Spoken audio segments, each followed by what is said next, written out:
Hello everyone. आप सभी लोगों का स्वागत है आज के नए लेक्चर में।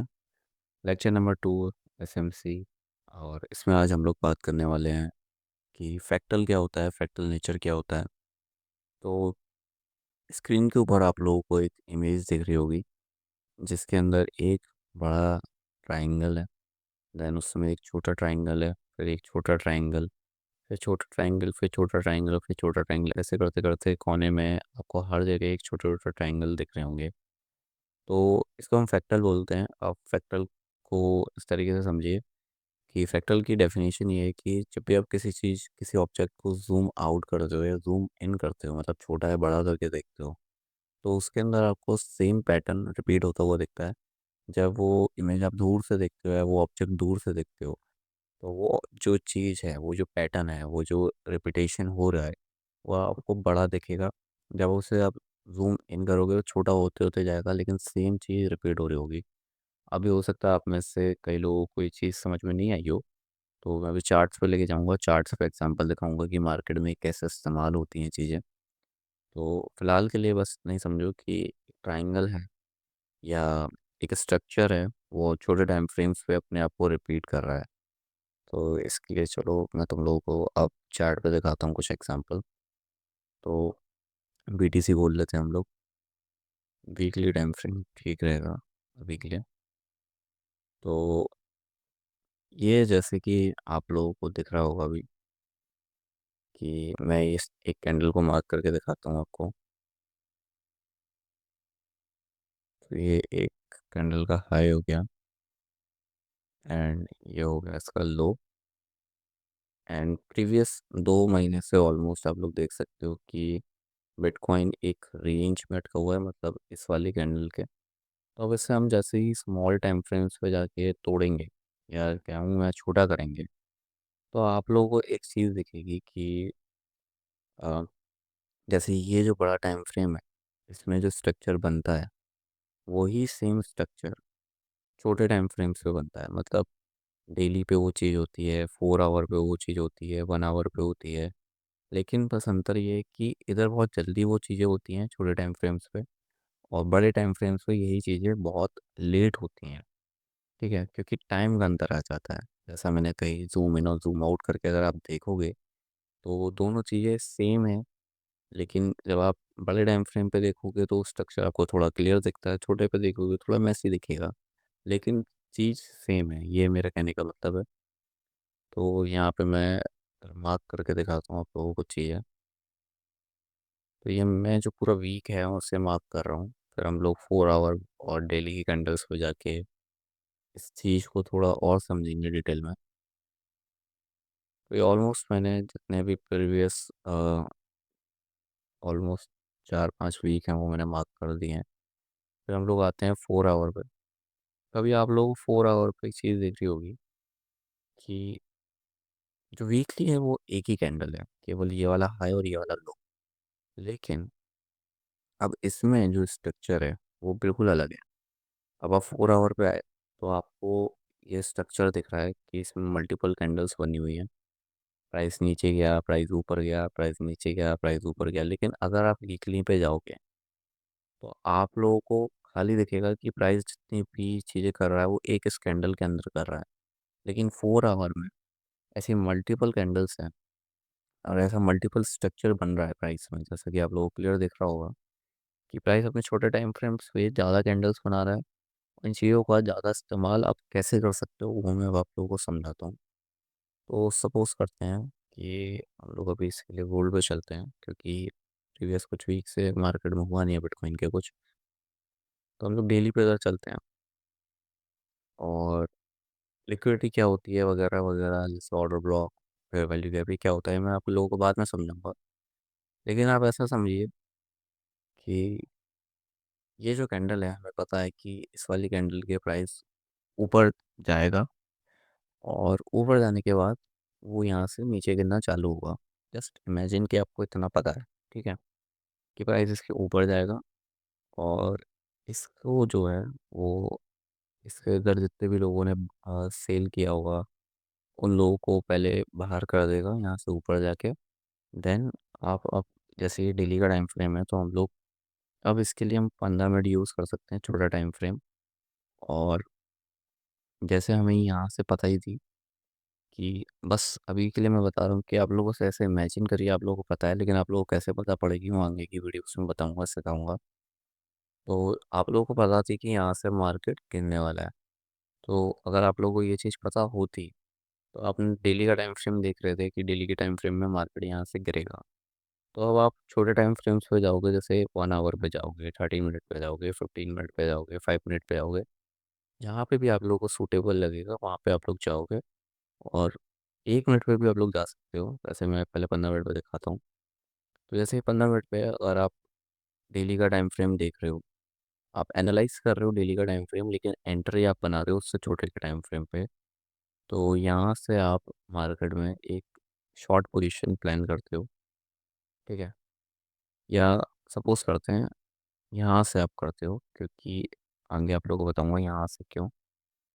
तो यहाँ से अगर आपने एक शॉर्ट पोजीशन प्लान करी, और मैं ज़्यादा नहीं बोल रहा, आप लोगों ने 5-6 आवर के लिए भी प्लान करी, यहाँ तक के लिए भी प्लान करी एक शॉर्ट पोजीशन, तो आप लोगों को आराम से 1:6 मिल जाएगा, ठीक है। लेकिन अभी और हम लोग चलते हैं छोटे टाइम फ्रेम्स पे, क्योंकि ये तो ठीक है, लेकिन इससे छोटे टाइम फ्रेम्स में मैं चल के आप लोगों को दिखाता हूँ। जैसे मान लेते हैं कि हम डेली का टाइम फ्रेम एनालाइज कर रहे थे, 15 मिनट पे भी आके मैंने आप लोगों को ये चीज़ दिखाई। देन हम लोग जाते हैं 1 मिनट पे, ठीक है। 1 मिनट में हम लोग आए, और 1 मिनट पे आने के बाद हमने ये एंट्री कुछ यहाँ से प्लान करी।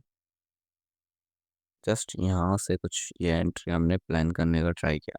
इट इज़ नॉट ईजी कि ऐसी एंट्रीज आप पकड़ पाओ, बट ये भी नहीं है कि आप ऐसी एंट्रीज पकड़ ही नहीं सकते। बहुत से चीज़ें जब मीट करती हैं तो आप ऐसी एंट्रीज पकड़ सकते हो, क्योंकि यहाँ पे स्मार्ट मनी डिवर्जन हुआ होगा। ये क्या होता है ये भी मैं आप लोगों को आगे बताऊंगा।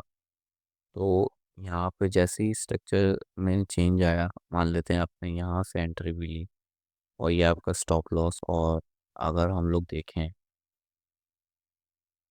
तो अभी तक जितना मार्केट गिरा है उस हिसाब से आपको कितना आर मिला होगा।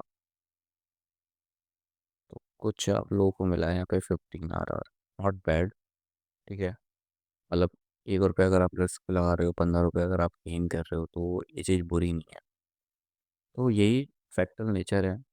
मतलब सिंपल भाषा में यही है कि हम लोगों को बड़े टाइम फ्रेम्स को एनालाइज करना है, कि जो मंथली है, जो वीकली कैंडल्स हैं, जो डेली कैंडल्स हैं, वो करना क्या चाह रही हैं मार्केट में। और जब आप उस चीज़ को एनालाइज कर लोगे, तो इसलिए आप लोगों को भी छोटे टाइम फ्रेम्स पे जाना है, जैसे 1 आवर पे जाना है, 30 मिनट पे जाना है, 15 मिनट, 5 मिनट, 1 मिनट। वहाँ से आप लोगों को एंट्री बनानी है, अपना रिस्क मैनेज करते हुए proper fix risk to reward रखना है, पार्शियल बुकिंग करनी है। एंड इसी तरीके से जब आप इन चीज़ों को करने लग जाओगे, सीख जाओगे, तो जो आपका रिस्क एंड रिवॉर्ड है वो बहुत ही क्रेजी आप लोगों को मिलेगा। मतलब 1:2 जो आप लोग यूजुअली एम करते हो, मोर देन डेट 1:2 पे तो आप लोग ज़्यादातर अपनी पोजीशंस को ब्रेक इवन करोगे, थोड़ा सा पार्शियल निकालोगे। देन जो रेस्ट पोजीशन बची है आपकी, आप लोग उसे आगे जाने दोगे। तो इसीलिए जो ट्रेडिंग में फ्रैक्टल नेचर का इस्तेमाल होना बहुत ज़रूरी है। क्योंकि अगर आप देखो, अगर आपको मालूम हो कि ये प्राइस यहाँ से रिवर्स होगा, ठीक है।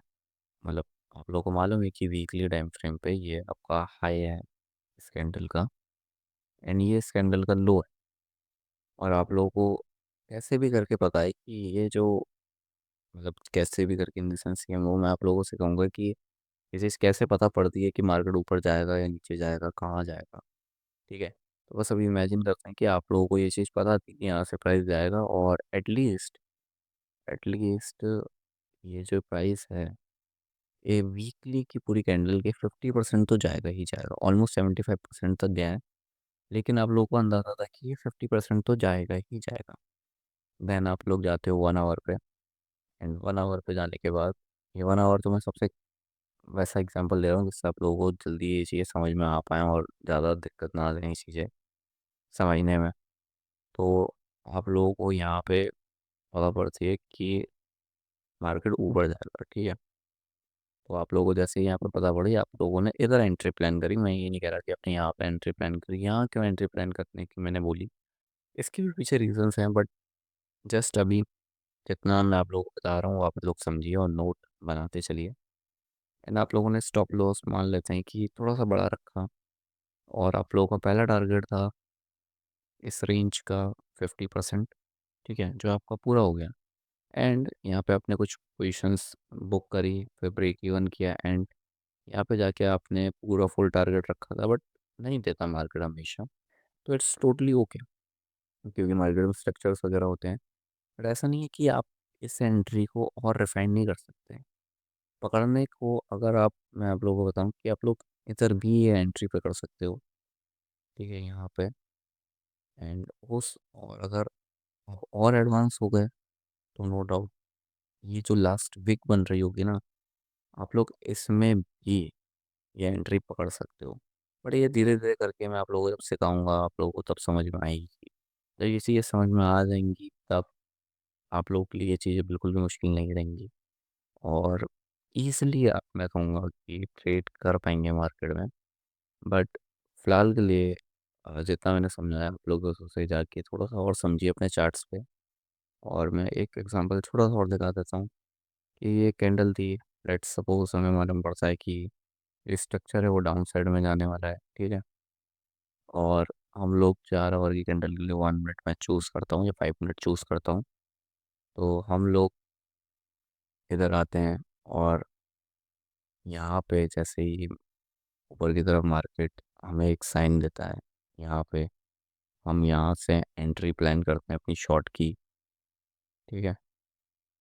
यहाँ से हमने अपनी एंट्री प्लान करी शॉर्ट की। ये हमारा स्टॉप लॉस रहा थोड़ा सा ऊपर इसके। एंड हमारा जो टारगेट रहा वो सिंपली ये वाला जो लो था वो रहा लास्ट टारगेट हमारा, और इजीली 1:13 हमें मिल गया। तो इसी तरीके से फैक्टर नेचर काम करता है कि आप लोग हाई टाइम फ्रेम को एनालाइज करते हो, डायरेक्शन समझते हो कि मार्केट की कौन सी है, कहाँ तक जाएगी। देन छोटे टाइम फ्रेम्स पे जाके आप एंट्री प्लान करते हो। तो यही है फैक्टर नेचर, कि जो चीज़ आपको हायर टाइम फ्रेम पे दिख रही है वही सेम चीज़ आपको लोअर टाइम फ्रेम पे दिख रही है। तो इससे बढ़िया आप हायर टाइम फ्रेम पे जाओ, उधर मार्केट को एनालाइज करो, मल्टीपल टाइम फ्रेम्स को एनालाइज करो, देन अपने छोटे टाइम फ्रेम पे आके एंट्रीज को प्लान करो। तो आज की वीडियो के लिए इतना ही, लेक्चर 2 में। बाकी हम लेक्चर 3 में स्ट्रक्चर क्या होता है मार्केट का वो सीखेंगे। तो अगर वीडियो आप लोग को थोड़ी सी भी पसंद आई हो तो वीडियो को लाइक कर देना, और नेक्स्ट लेक्चर के लिए आप लोग नीचे जो सब्सक्राइब का बटन है उसको दबा देना, और कमेंट कर देना कि आप लोगों को ये सीरीज़ ठीक लग रही है या नहीं। बाकी मिलते हैं नेक्स्ट वीडियो में। बाय।